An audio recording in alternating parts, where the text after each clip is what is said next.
Good afternoon, friends. It's lovely to see you here. We are just about to kick off now. So we would like to acknowledge that we're gathered on the traditional lands of the Ngunnawal and Ngambri people.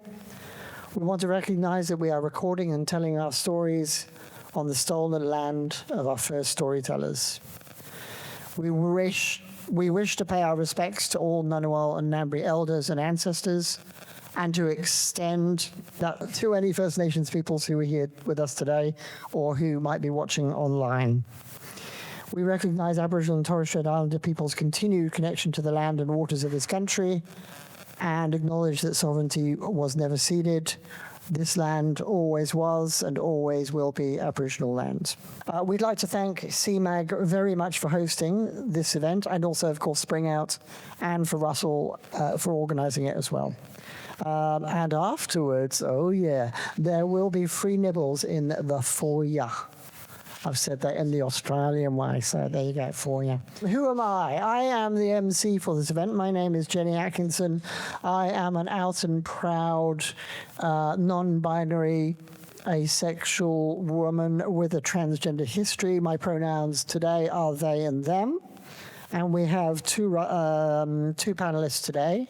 There were going to be three, but unfortunately one of our panelists, Zev, is unwell. So we hope Zev gets better very soon. We have Russell to the right of me there. And Russell is the curator of the Canberra series YouTube channel, which is very good. One of Russell's latest ones was about the GAYCT, wasn't it? Living in the GAYCT, Living in the GAYCT, fabulous. And we also have from Canberra Museum and Gallery, we have Nicole Sutherland with us as well, who will be revealing a mystery object at some point. So we'll see that as well, and we'll talk about that. The format for today is that we'll be asking panelists questions, which we will then all answer. I'm stepping in as a panelist as well as MC here. So we'll answer those questions first. There's just four of them. Then we'll see the CMAG object from Nicole. Thank you for that, Nicole. And then we'll go to audience Q&A. So ask any question you want. Yeah, keep it nice. Keep yourself nice. And then at the wrap up, we'll thank everybody, and then we'll go and eat some nibbles, which will be good. So to get into the questions, first of all, I'm going to ask Nicole first, if that's okay with you. So the first question is knowing queer history important? And if so, why, Nicole? Absolutely. Canberra's queer community has been so central in the sort of social fabric of this city. As we know, Canberra is a very progressive city. We had the highest, yes vote in the marriage equality postal vote in 2017, and there are so many fantastic stories from the queer community here in Canberra, which I'll talk more about when we get to the object. It's integral to our history that we are collecting this history. CMAG should be collecting queer history, and we are, but we've still got a bit of a way to go in that regard. But it's so important that we do collect the histories of marginalised groups because they have played such an important role in the Canberra story. So, Russell, is knowing queer history important? If so, why? And why have you done that YouTube channel? Yes, of course, knowing queer history is important. Of course, knowing from a museum context, yes, it tells the social fabric and the history of our city. But in terms of from a queer community side of things, I think it's important because it reminds us that even though times can be tough, we survive, we prevail, and we continue to progress forwards to make things better for our community. And it's important to know that because younger people coming through, it gives them a context of why the world is the way that it is today and what is possible and how they can achieve it. So for me, learning more about Canberra's history, I feel further and greater connected to this city. I see different parts of the city and go, oh, that's where this thing happened, that's what that did. And I feel a connection to that city. You learn the characters of this city and you go, oh, that's old mate so-and-so from this story, and this is where they lived. And it makes you more connected. I think everyone family histories, as we all know, are sort of important. And for queer people, we have chosen family, and that means sometimes our history isn't always shared or as easily kept. And for a lot of our history, it was illegal, immoral, so it wasn't exactly easy for our histories to be recorded or kept. So really taking the time and the effort to connect is important to our community in that context, yeah. Question 2, what lessons can be learnt from our past? Nicole?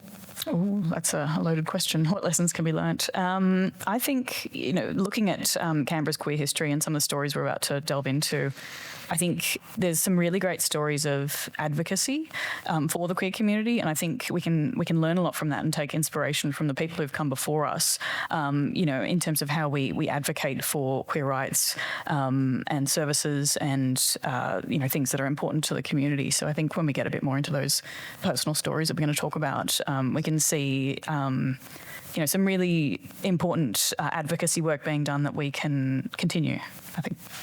Thank you. Thank you very much. Russell, what lessons can we learn from our past? I think I briefly mentioned it just before, but the lessons we can learn is that, we do prevail, we do find community, and we do get forward. The one thing I definitely learned and noticed about our queer history is that we're kind of like a decade behind Sydney and Melbourne. We are a smaller population, so it takes us a little bit longer to try and get ahead. We didn't have our own Pride Festival until 1999. Mardi Gras had been going since 1978. But we're one of the first states or territories to decriminalise homosexuality. We were. So that's the other side of the thing there. It's primarily that we can prevail, change is possible, and we do survive, and that there are strategies that we could be employing today to change things that they did back in the 50s, 60s, 70s. I quite like how radical the 70s got. There's sort of the AIDS crisis in the 80s sort of sullied that a bit, but I think there's opportunities to reframe and reshape our society, and being queer means we get to be at the forefront of that. We exist outside of the heteronormative culture sort of thing, and we can lead the way. We can show that difference is possible, and it's a strength. So yeah. Thank you very much, Russell. I'd also like to add something there as well. Just very recently, there was a big gala event that Agenda put on that some people might have heard of. It was over there at the Museum of Australia, National Museum of Australia, thank you. And there were some recollections there of the transgender history of Australia as well. And they would have been talking about lessons that they would have learnt from the past too. Question 3. I think this is a good one for a curator of the Canberra Museum and Gallery. What should we be doing now to preserve our history, Nicole? Well, precisely this: talking about it, writing about it, yes, archiving, collecting history, approaching collecting institutions to collect this history.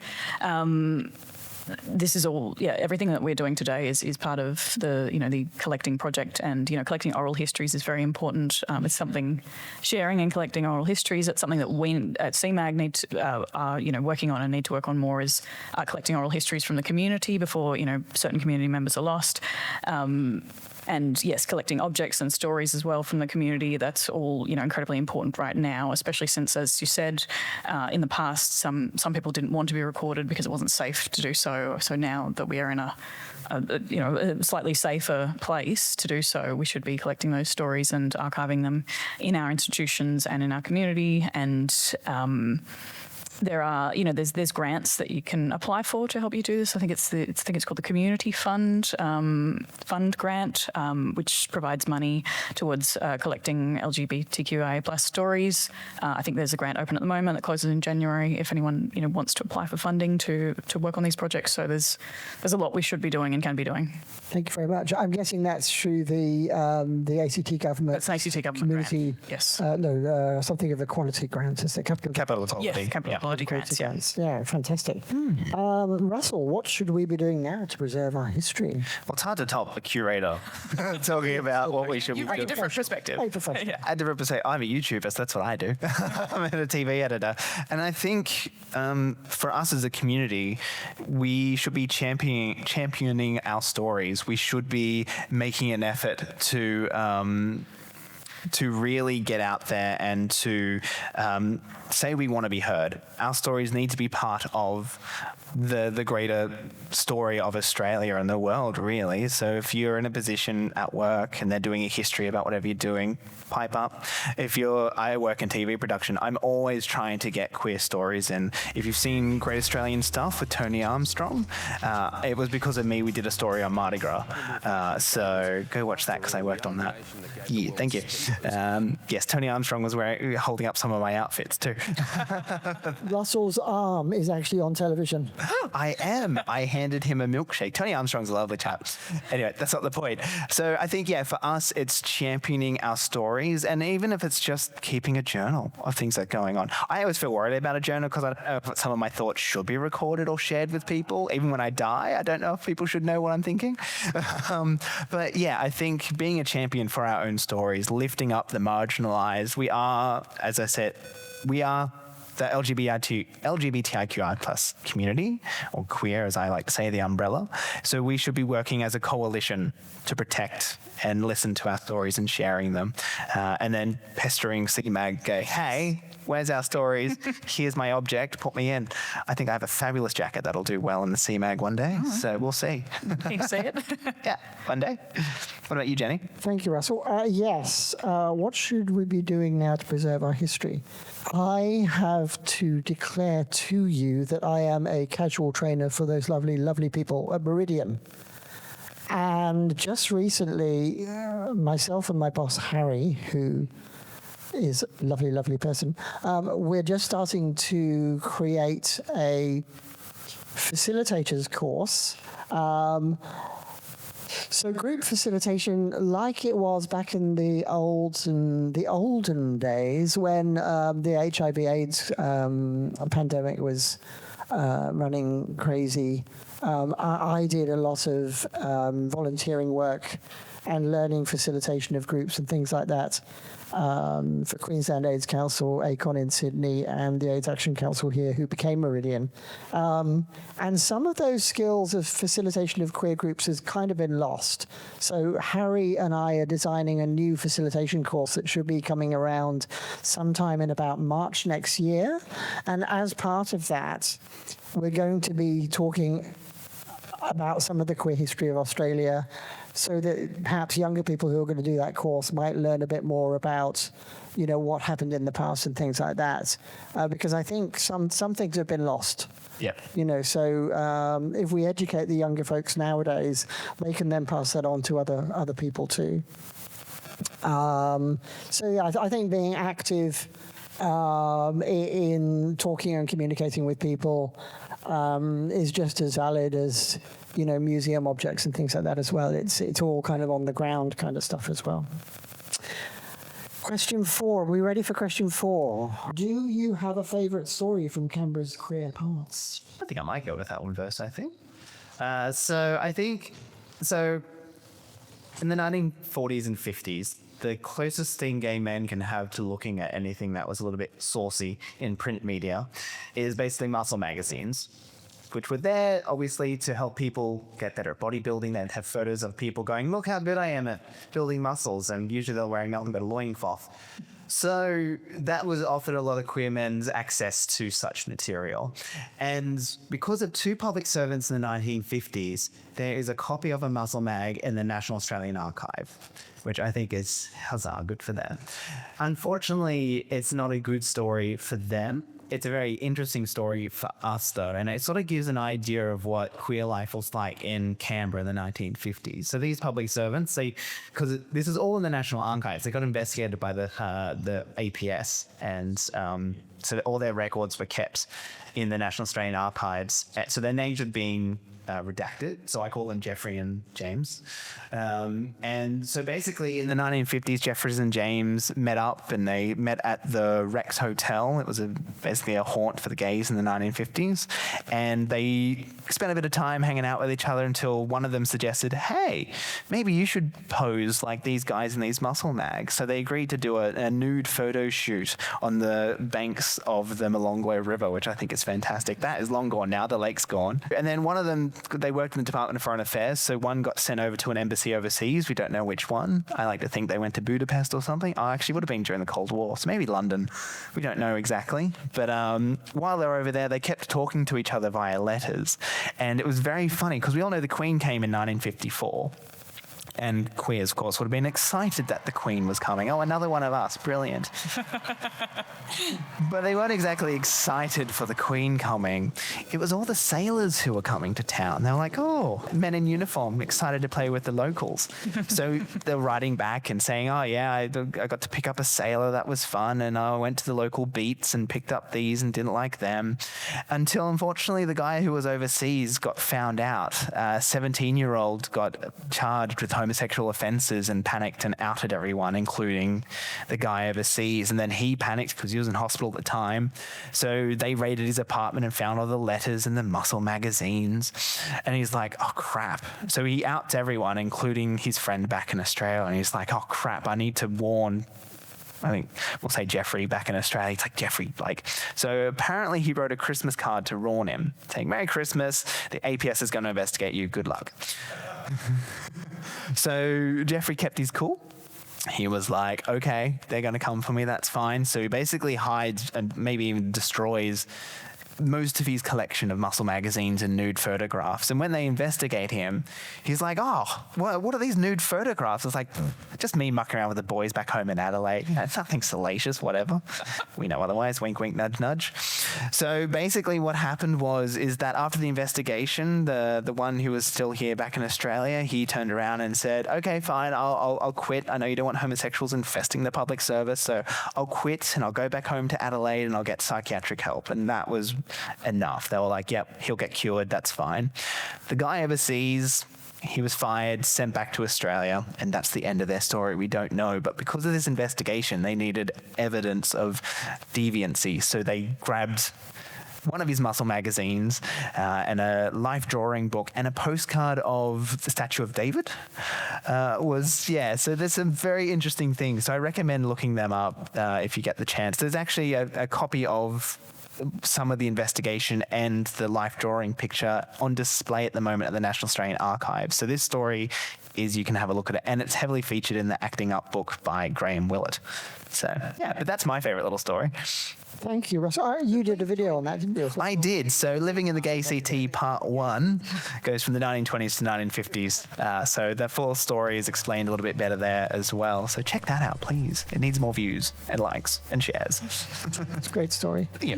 Nicole, do you have a favourite story from Canberra's queer past? I do, and it relates to an object in our collection. I think we might have been thinking that the audience might like to guess what the object was. Is that right, Russell? Yeah. What might it be, audience? Any ideas?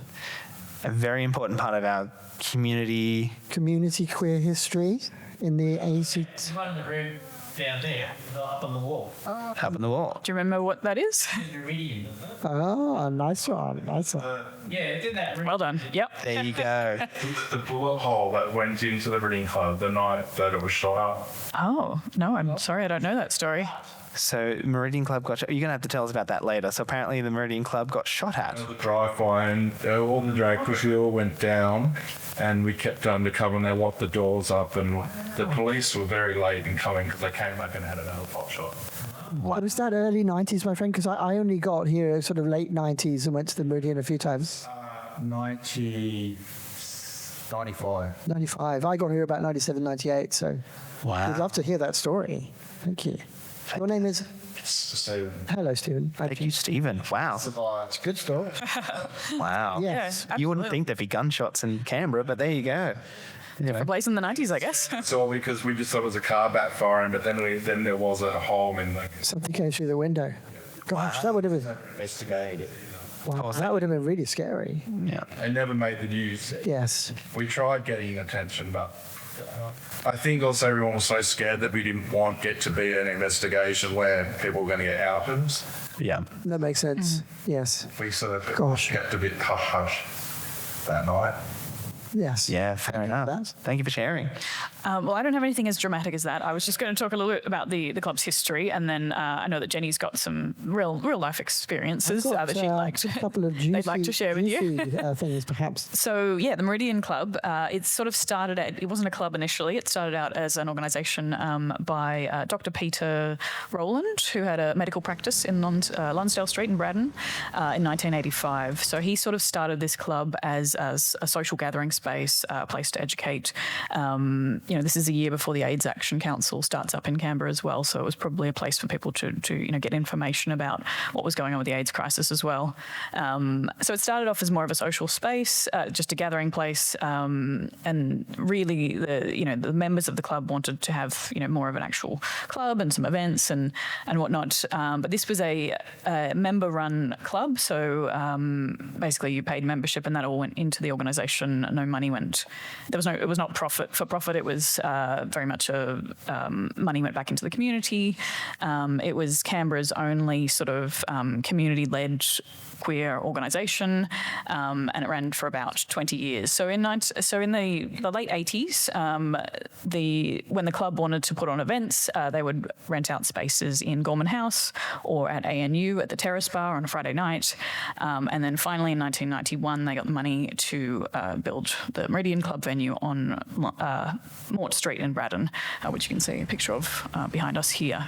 So from 1991 to 2004, the club operated out of 34 Mort Street in Braddon, and there had been fundraising events to, as well, like drag reviews to help pay for the construction or the renting of the venue, sorry. But yeah, sadly it was demolished in just shortly after it closed, I believe, in 2004. So, but it sounds like some people in the audience might have some stories to tell about their memories of the Meridian Club as well. Yeah, it was definitely after my time, before my time, I should say. Before your time. Before my time, yeah. I came to Canberra in 2011, so I missed all that. And in 95, I was only 3 years old, so sorry. That wasn't me, A bit too young to be drinking in a gay club then. Yes. At age Yep. 3. Okay. I have a few stories about the Meridian Club, which I should probably tell now. I was getting serious now. Yeah, so sitting on the curb here, drunk and crying, that was generally the end of my night at the Meridian Club, because I had drunk way too much, because I'm a binge alcoholic. I've been alcohol-free for the last 14 years because, yes, I'm a binge alcoholic, so I don't anymore. And if I hadn't stopped drinking, I wouldn't be here today. So it's lovely to be with you, gorgeous people here today. So I have some stories. Does anybody remember a very fabulous gay lawyer called David Widdop? Does anybody remember David? David, I think in the 70s or 80s, he actually stood for a seat in Parliament in Sydney. This was at the beginning of gay rights. He was very much involved in the gay rights movement very early on in Australia. David isn't with us anymore. Rest in peace, David. He was a very, very fabulous gentleman. I was lucky enough to friend him. I'm sounding so Facebook, aren't I? To be friends with him. Sorry, let's try and speak English. And so every time I would get into, the Meridian, I'm coming back from work. I was working down at Deacher at 14 Mort Street, that some people might know, Department of Employment, Education, Training and Youth Affairs, as it was in those days. So calling in at the Meridian on the way home was a nice thing to do. Have a drink before I go home. And one night I got in there and David was stood at the bar, and he said, "Darling, come and have a drink with me." So I said, "Yes, thanks, David. That's lovely." And he looked at my shoes, and because I was kind of part of the flat shoe queer group at that point, if you know what I mean. He looked at my shoes and he said, "Darling," he said, "you should be wearing stilettos like me." So he's wearing his three-piece lawyer suit, but he's got pink stilettos on. So I thought, oh, that's really fabulous, David. And then another time when we'd had a few drinks, David said to me, "Darling, I've got a new piercing." And I said, "Oh, David, okay." This is going on YouTube, by the way. Sure. Yes. Content warning, perhaps? Do you want to bleep some stuff, or just be discreet. I'll be discreet. Yeah. Okay, so David had a new piercing, and I said, "Oh, that's interesting, David." He said, "Darling, I have to show you my new piercing," and I said, "Okay, well, all right." So keeping it, yes. So he had a new piercing that was. Let's say it was lower down on his body, so he dragged me into. He didn't drag me into the men's toilets, but yes, he showed me his new piercing. And what can I say apart from that's lovely, David? Did that really hurt? And he said, yes, it was exquisite. So is that all right? Is that okay? That's fine. It was okay. Okay. Yeah. Good. It's named after a particular royal who was married to Victoria, if that helps. Yeah. Be careful Googling that, though. That person. And the other one I really, really enjoy was when I came into Canberra, it would have been about, I'm going to say 97, 98 or something. So I'm coming from Sydney from having volunteered with ACON and CSN, which is the AIDS Council of New South Wales and Community Support Network, cooking, shopping and cleaning for people living with HIV/AIDS. So I didn't know anybody in Canberra. I'd basically had 3 things happen on the same day. I'd been sacked from my job at Optus. Aww. Yeah, it was probably deserved. But anyway, my boyfriend had dumped me, and I'd lost my flat as well. I was actually living in the flat that belongs to, oh God, what's the name of that guy? What, the one with the face and the nose? Yeah, and music journalist guy. Yeah, anyway, he was getting back with Totty Goldsmith. What's the guy's name? Anybody know? It's ancient history. Anyway, so he wanted his flat back. The Connaught building at the top of Hyde Park. It was a great place to live, and I was earning good money as a computer contractor. So I said to the people at the AIDS Council of New South Wales, who is doing AIDS action stuff in the ACT, because I knew that if I got to be a volunteer for those people, I would instantly meet some really nice queers, who would be okay with, this transgender, asexual, strange person that I am, and I'm quite Fabulous person that you are. Thank you very much, Russell. I got into Canberra, and then I got on the phone and I talked to the AIDS Action Council, as they were then, and I said, "Are you doing any training for volunteers?" And they said, "We've got a course next weekend." So I signed up for that, and I instantly met Jen, another Jenni. I'm Jenni, she was Jen, and Janine. So we got to be friends. We were known as Triple J, of course. Of course. But so we used to hang out, the 3 of us used to hang out in the Meridian Club as well. And Jen gave Janine a nickname of Janinis Penis. So when we'd had a few drinks at the Meridian Club, sometimes, because Janine was serving behind the bar because she had a serving alcohol license. RSA, yeah. Yeah, Jen would shout from the other side of the club, "Penis, penis, penis! I want another drink." And of course, there were some gentlemen in the club, and they're thinking, "Is there a penis coming out? What's going on?" Anyway, so those are my little stories from the Meridian Club. Wow, that's fantastic. Thank you. Thank you. I hope they were entertaining. One thing that I love about the Meridian, who we've got the AIDS Action Council was renamed to the Meridian, is that it's the legacy of the Meridian, and that it was community, entirely community. It wasn't for profit. It wasn't, some straight people coming in, setting up a gay bar, exploiting the pink dollar. It was our community for our community. By the community, for the community. Exactly. Yes. And it's like, I think that's something that we've kind of lost today, in the sense, like, late stage capitalism, here we go, socialist over here. The bar stuff that I knew was all volunteer. Yep. All volunteer. And what was beautiful about it, and maybe there's someone that knows other parts of Australia, but as far as I know, it was the only government-funded, ACT government-funded, most that supported it, basically. Without the peppercorn rent and all that stuff, it wouldn't have hit. So I don't think there's many governments in the world that would support a queer bar. And this was the days before Andrew Barr too, wasn't it?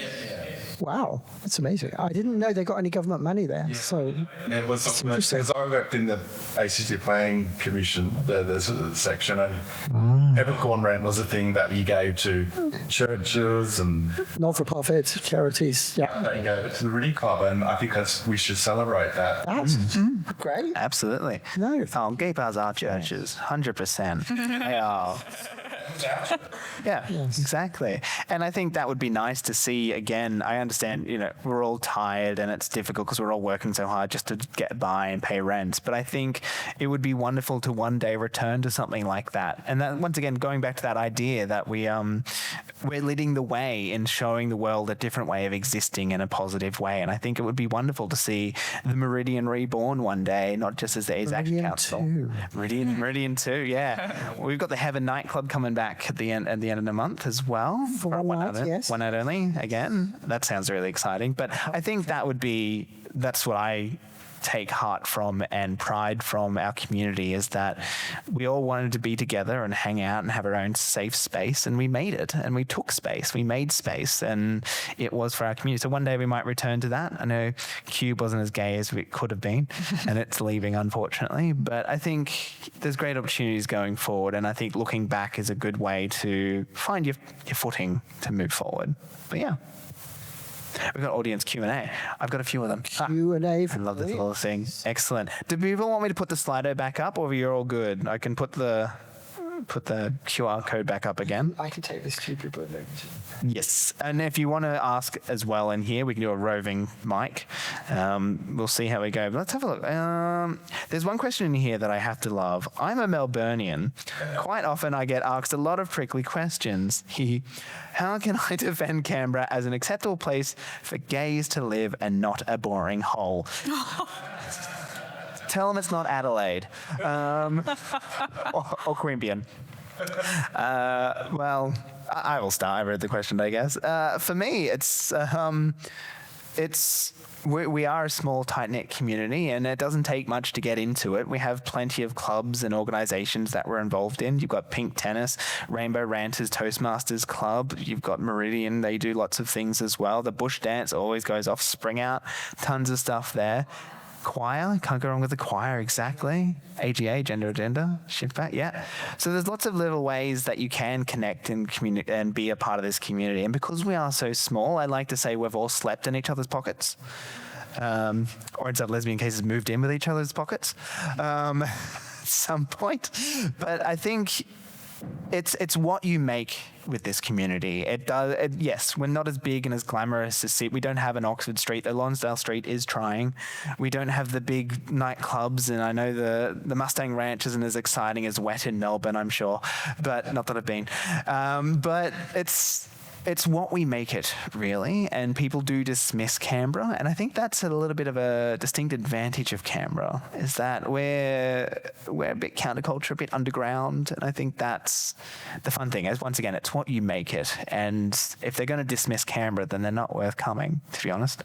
We love it. Look at all these wonderful people that we have here today. Like, we're here being with community, so they're missing out on that, and that's their problem, not ours. But I don't know if you have anything to say about that. I mean, I can't speak on behalf of the queer community, but I do think that Canberra is more exciting than people realise. When you live here, you realise how many things there are to do, and yeah, like you said, there's so many community organisations, and it's really more dynamic than people who live outside of Canberra understand. So give it a chance. Yes.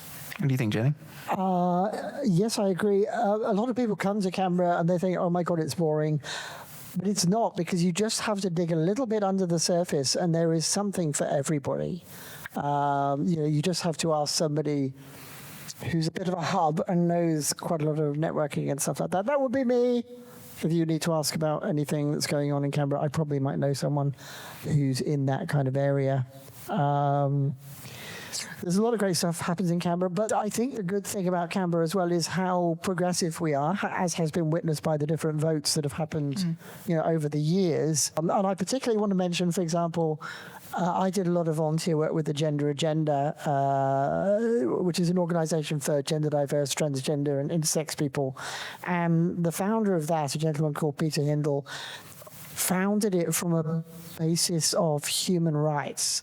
You know, that these people who had all the transgender stuff going on, all the intersex, you know, stuff that they were born with, these people are humans and they deserve the same rights as everybody else. So it was never about, you know, how you were. It was, you are a human being, you know, and I learned a lot from Peter. And I think that's really good, because in other jurisdictions, other places, we sometimes see organizations not getting on terribly well together because they have kind of, you know, interesting ideas about who should be part of their club and things like that. I think in the ACT we're much more progressive, and I mean, Canberra Choir is a great example of that. Canberra Choir used to be called the Canberra Gay and Lesbian Choir, but there were various people, myself included, because I was on the board there for a bit, who were saying, well, it's not just the gays and the lesbians in the choir now, so that's why they became the choir, and people will say things like the queer choir now as well. And everybody's fantastic. Yeah, so it's really, really nice to have that. And we kind of have to. We're a small community. Like, we can't have space. It does happen. There is It would conflict. be awful if we were fighting. Hearing the very interesting things about Spring Out Fair Day and all the different sports organisations. There's so many of them now. And it's just like pink tennis feels a bit confused and lost. And it's like, well, it's a good thing that all these things are happening. So I think, yeah, it's getting quite exciting and interesting to see how our community's evolving. Do we have any questions in the audience, unless you want to do Slido? Is there anyone who wants... From the floor. From the floor? We won't peg the mic at you, I promise. No? We'll go for another Slido. That's all right. That's all right. There's one that just comes through. Oh, I kind of want to... There's a question about beats. Do you think that's appropriate? Do you think we can get away with that one? What's the question?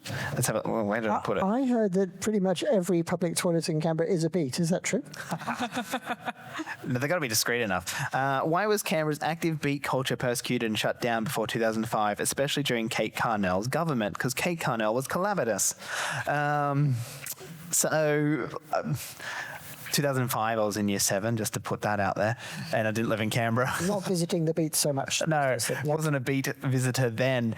But I think coming out of... Obviously, we had the AIDS crisis in the 80s, and we're still very much in the underground in that period. The 90s, things started to get better. The Cold War ended, whatever.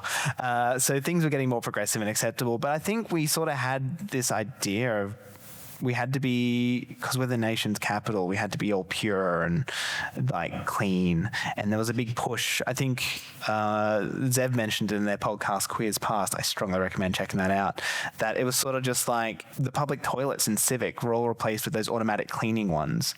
And they solved multiple purposes because you could only do one person in the time. They automatically cleaned themselves every 5 to 15 minutes or whatever. So not even homeless people could stay in them if they needed to.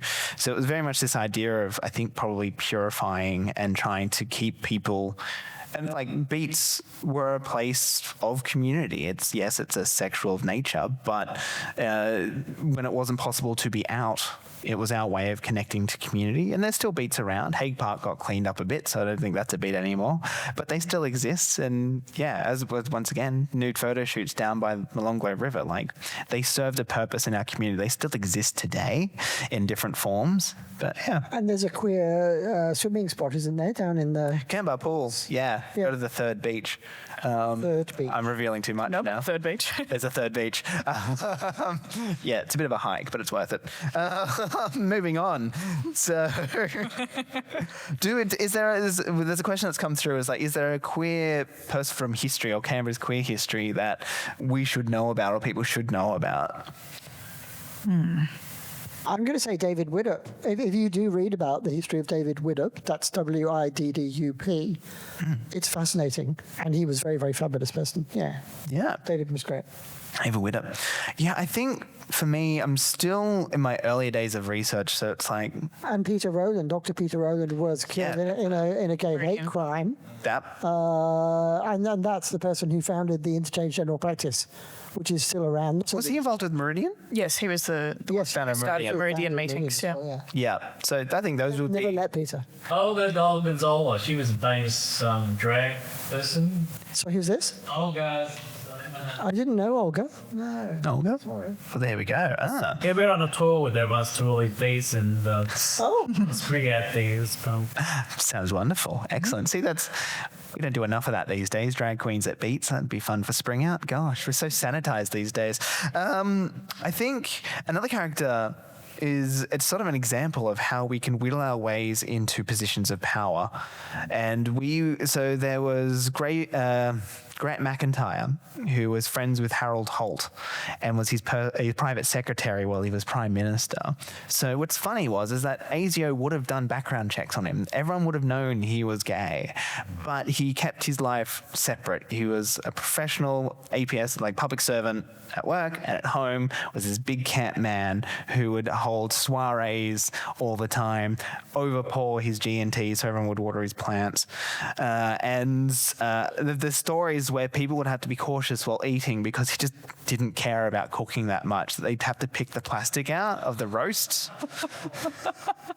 And stories where he was in Sydney and back in the 60s, the cops were a bit corrupt and they'd go in for their protection money and Grant was there and he'd come out and the cops would go, oh, we're here for our protection money. And they're like, oh, go talk to Grant over there. And he's like, g'day, I'm Grant. I'm Harold Holt's private secretary. What can I do you for? Fist bolted out. So I think, there's great characters throughout all of our history. There's more local ones, as you described there, who founded local community organisations. And there's also just examples of us existing in good positions of power that we hold. And of course, we don't want to blow too much smoke up his ass, but Andrew Barr, it's pretty amazing that he's there. I might be the next gay. We need a lesbian, I think. We need a lesbian or a trans chief minister, I think, next. Someone, she can ride a duck on a bike, have them come down. That'd be great, I think. So why is the Sydney queer community so mean compared to small city towns like Canberra? Oh. Someone's giggling. Who asked that one? Yeah. Do you have any thoughts on that, Jenni? Do you think Sydney's meaner than Canberra? I didn't see that because my experience of Sydney was very much ACON and community support network focused, and also the gender centre as well. We're leaders in the AIDS crisis sort of thing. We led the way in protecting community, and while the Americans were letting us die, our governments, though at arm's reach, were like, no, we need to take this seriously. Let's work with our sex workers, with the community to get it going. So I think, there are examples of positive community. But I think for us here in Canberra, is because we are so small, we kind of have to get along. We don't really have a choice. If you annoy everyone, you're going to be very lonely very quickly. And you're not going to get along with everyone, of course. But I think, as I said before, we've all slept in each other's pockets. So there's what I call the Canberra effect. Yep. For example, I guarantee Stephen, if we were to talk about a friend that we knew, we would be 1 degree separated from, and I'd be 1 degree separated from pretty much everybody in this room because it's the Canberra effect. So, basically, if you do act like an idiot, then the word's going to get around fast. So be nice to each other. So nice, There's a saying, you don't shit where you eat in terms of the size of a place, and I think there's drawbacks to having the bigger cities because there is that little attitude of I can ghost someone or there could be a bit of meanness and I'm not accountable because there's so many others. But if you try doing that in Canberra, you're going to get a bit of a rude shock because you open up I don't use the apps, but you open up your back app and there's 5 people and and they know each other. So I think that accountability could be a strength because it means we don't do the dump and run kind of thing. That makes sense. It does. Thank you for that. We might do 2 more questions and then we've got 10 more minutes, so we'll go for 2 more. Don't forget the nibble. The audience was any questions? Yeah, do you want to run up with the mic? The YouTube can't hear you, so I'd like to say people who are watching at home. So just quickly as well, while those who are watching at home, we have a camera, one of them, if you want to continue the conversation, feel free to leave them in the comments as well, and we will, I'll try and respond to you in the comments as well. So feel free to continue the conversation. So when did homosexuality become legalised in Canberra? What was the journey to get to that point? That's a very interesting thing. So we were one of the first places in Australia to start that fight for decriminalisation. In 1969, you had the Homosexual Law Reform Society, and that they sort of worked throughout the early 70s. They sort of petered out, but they did all sorts of, they did what we do a lot of today, what we did for marriage equality. So they did surveys, they lobbied people, they wrote letters to politicians, to local churches and everything. They really pestered everyone and got the feel of the land. And Canberra's always been a very progressive city to some extent. We are a very well-educated city, so it sort of leads to this liberal idea of what the world should be. So through the 1970s, so the Homosexual Law Reform Society, gay rights came along, so we had these academics and liberal idea of what the world should be, and gay rights, the more radical side of things, sort of working not together, but parallel to each other, changing the ideas around what should happen. So basically, they were lobbying and getting ideas, meeting with politicians. The Homosexual Law Reform Society even met up with Gough Whitlam while he was still in the opposition. So they were in there lobbying, getting ideas, doing the surveys, getting the data to show that people were like, yes, people want change. Of course, there were opposition. I think the church in Goulburn was like, nah, it's a moral, horrible thing. Don't do it. We're all going to go to hell. But the thing was, though, we got pipped to the post by South Australia because by a year, because there was a murder of a gay man by the police in South Australia, and they're like, nah, that's unacceptable. He probably wouldn't have died if it wasn't illegal because he went to a beat, got beat up by the cops, thrown in the river, couldn't swim, and drowned. So they beat us to the post there. The thing, though, is with their legislation, it was rushed. It wasn't perfect. It was a bit multifaceted, a bit all over the place. So we took that time to really get our legislation right. So they had we didn't have our own self-government in the 1970s. So we had a legislative assembly, I think it was called a legislative assembly, but basically they just made an ordinance saying we want to decriminalise homosexuality in the mid-70s. I had no power to implement that. They were just saying, this is the will of the Canberrans.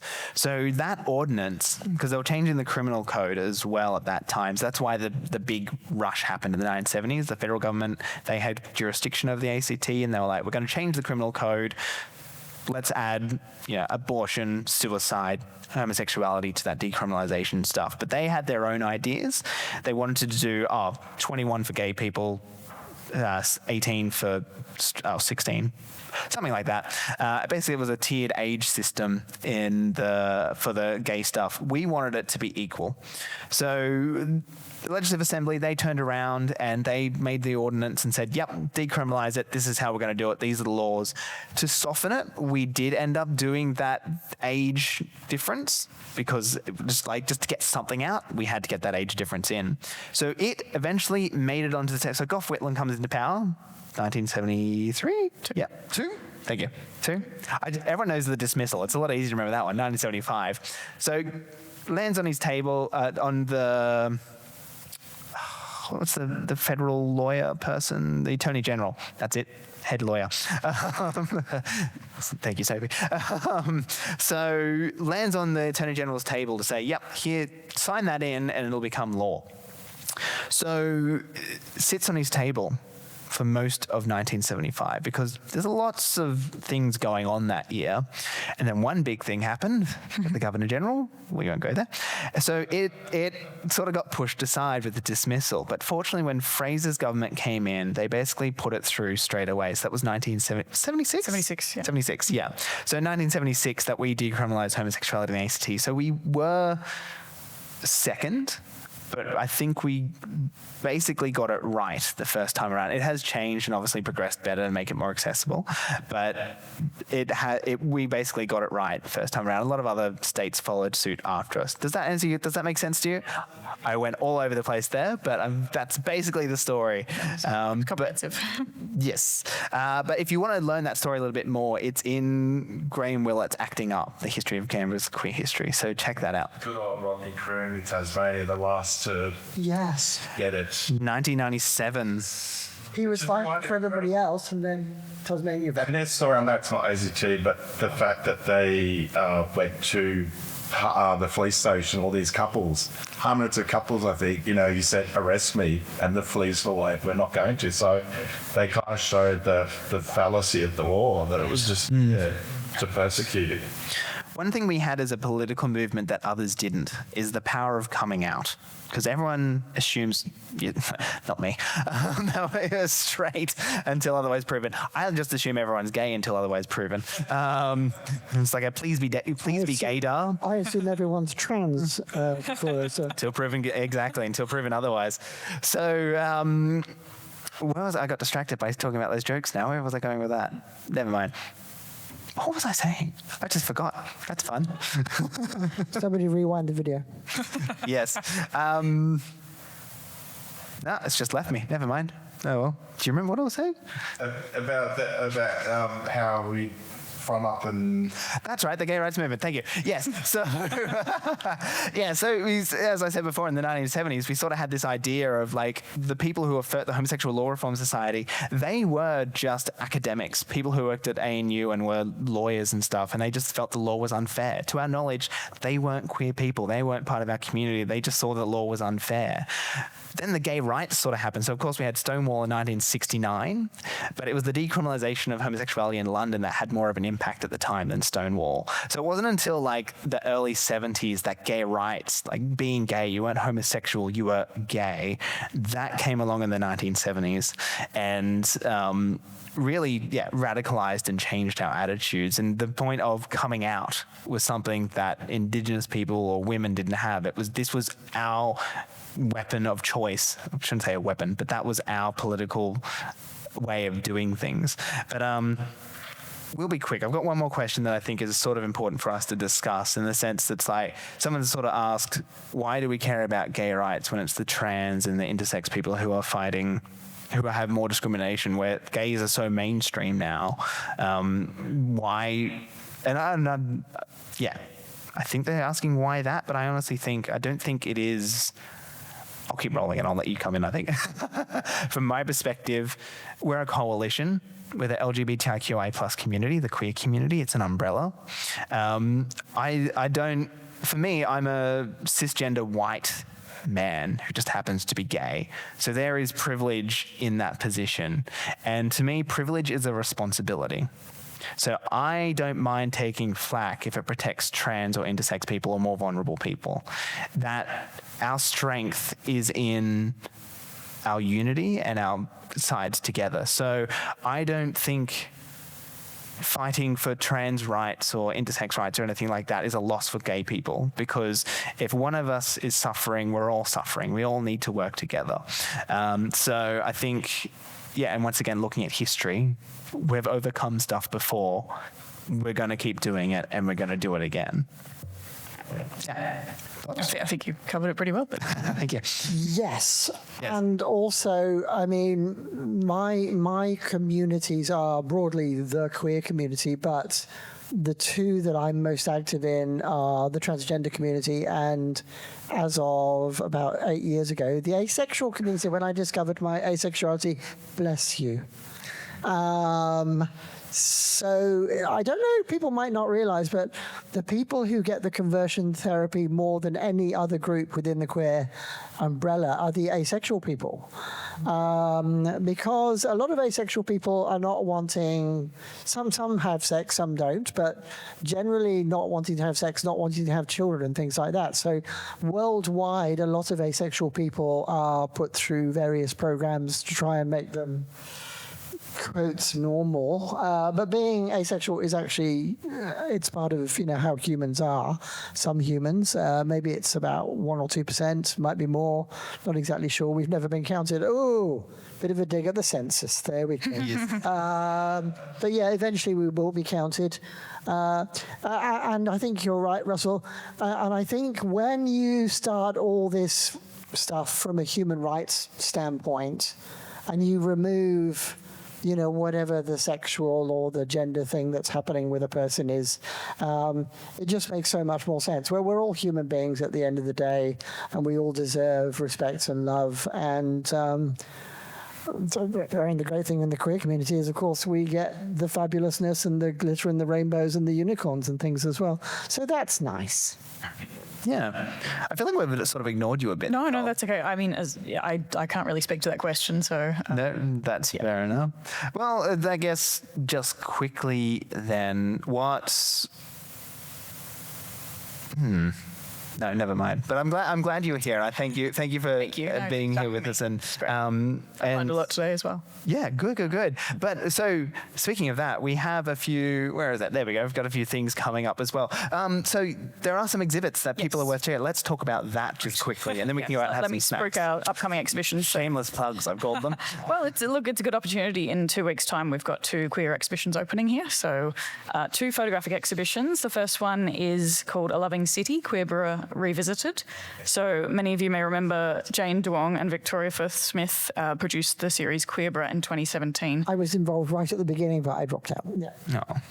Which was 100 photographic portraits of members of the queer community and allies. That book launched the day after the Yes Vote results came through for the Marriage Equality Survey. So we are kind of revisiting that series. There are going to be portraits from the series in the exhibition and some video. And it's been fantastic working with Jane and Victoria on that. So that will be in, they're really wonderful people. That will be in Gallery 2. And also in that gallery, we've got another queer exhibition, which is called Loving, Photographs of Men in Love from the 1850s to the 1950s. So this one's a bit different. It doesn't have a Canberra. Are they working? I'll have put the same button everywhere. Funny up there. Doesn't have a Canberra basis. So this is a collection from Hugh Neeney and Neil Treadwell, a New York couple who have been collecting photographs of men in love for the last 25 years. It started with a little photo they found in an antique store in Dallas in Texas when they lived in Texas. They're in New York now, but they have amassed over 4,000 images of men in love from that time period, from the 1850s to the 1950s. And they wrote a book which came out in 2020, and they've got another book that's just come out this year, a second book to incorporate more of these fantastic images they've been collecting. So that exhibition also opens on the 6th of December in Gallery 2 at the same time as Queerborough Revisited. That's so exciting. Yeah. Lovely. Yeah, I'll make sure I do those. Thank you. Yes.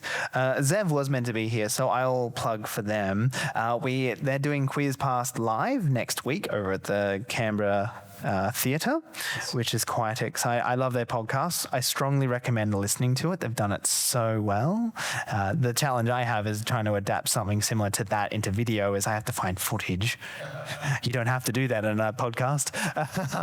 So strongly recommend checking out that. Even their podcast, Queers Past, check it out. You will feel a deeper connection to this city and our community as well. Do you have anything to plug?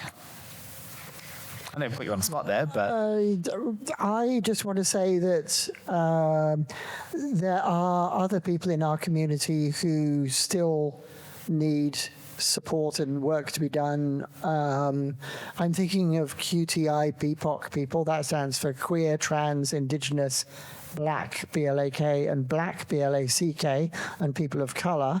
A lot of them do not feel safe in white queer spaces, so they have created some of their own spaces, which is great. And of course, people with disability and, whether that's physical or mental or whatever, the people who, as Peter Hindle, who founded Agenda, taught me, look at who's not at the table. And these are the people you need to be advocating and fighting for as well. So, yes, and Indigenous folk as well, sisters, brother boys, etc. Excellent. So there's lots of work still to be done, people. Yes. Volunteer with us. Us, exactly. And just quickly before we go out for nibbles, because I know everyone's getting a little bit hungry, the Living in the GAYCT series, check that out. I've started in the 1920s and 1950s. It's going to continue. I've written scripts up to the 1960s and 70s, but I also want to start including our stories and doing interviews. So if you're keen in getting involved with this series, I would love to actually start including your stories. It'll take me a while to get the 90s. I'll get there eventually. But the easiest thing for me to do is if you, check out that video, leave a comment or something, like it, share it everywhere, please. It's talking about sharing our stories. That's going to be a fun one. That's pretty much it from us, I think. We're ready for our thing. Do you want me to wrap or do you want to wrap up? I'll wrap up. Okay. Well, thank you so much, everyone, for coming and joining us today. It's been a real pleasure. Thank you so much, Nicole. Thank you, Russell. And Jenny. Thank you, Sina. Thank you so much. Thanks for having me. Thank you to Spring Out as well, who's come and allow me to be a part of the festival. What else have I put? So now, The audience. and the audience. Thank you. Round of applause for yourselves as well, please. There we go. So, where can we find? Do you want people following you or CMAG? What if they want more? CMAG, Canberra Museum and Gallery on Instagram, Facebook, Yep. the usual social channels. Oh, there. Keep on top of it. If you find items that you might find useful for you. Yes, get in contact. Yep. Yeah. Let's build it. Yeah, we do have a section on our website for if you've got an item you'd like to donate. So go through the web. I think it's on the blog section, which is a bit weird, but you can send us inquiries about things you might like to donate to the collection there as well if you've got things you think we might. Yeah, let's build that collection. That sounds absolutely. great. Help us build our collection, please. Yeah. You can find me on Instagram with _Canberra_series. And obviously that video, you can go and subscribe on YouTube, The Canberra Series, or The Adventures of Russell, The Canberra Series. Remember the, otherwise you get Russell Coit, my arch nemesis. Oh, God. Nankervis. There's another Russell Nankervis? Yeah, well, there's a couple of us. He's a cyclist from Bendigo, apparently. Anyway, I'm the more fabulous one. So, yeah, you can find me there, YouTube and Instagram. And what about you, Jenny? Where can we find you? Trans Australia, TRANZ Australia. When I put that channel together, I couldn't call it Transact because I thought people might start getting in touch with me for electricity. So decided against that one. Just put a video up this very morning at 4 o'clock in the morning because I don't sleep. What is sleep? It's for the week, which was for the Trans Day of Remembrance event, which was last week. And there's lots of other stories from local trans and intersex people and stuff like that. It's actually 14 years old, would you believe, that channel? Oh, Yes. well done. Yes. Excellent. You can see a younger me on there. Oh, my gosh. Ooh. And I didn't have all this lovely natural blonde hair. That's all your wisdom showing, yeah. Yeah. Well, thank you so much, everyone. Thank you for attending. And, Yes. go out and Yes. let's mingle and make community. Thank you so much.